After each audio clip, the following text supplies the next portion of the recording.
Chekkasiga.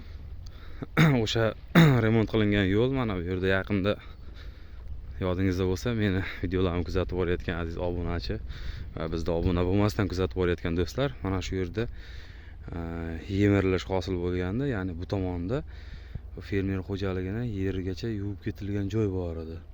Mana ko'rib turganingizdek, bu chap tomonimiz daryo. Bu taraf ham fermer xo'jaligini, mana shu yerlar ham daryo bo'lgan, mana shu yo'l ham daryo bo'lgan. Ya'ni mana shu yergacha buzib kirib ketgan.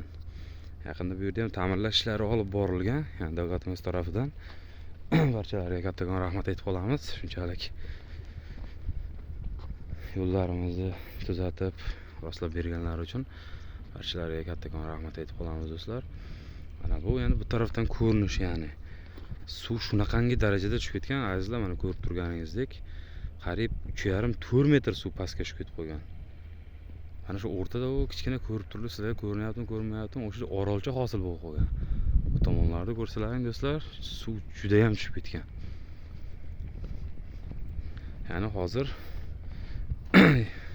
2025-yilda bugun Navro'z kuni, bugun ya'ni Navro'z bayramimiz.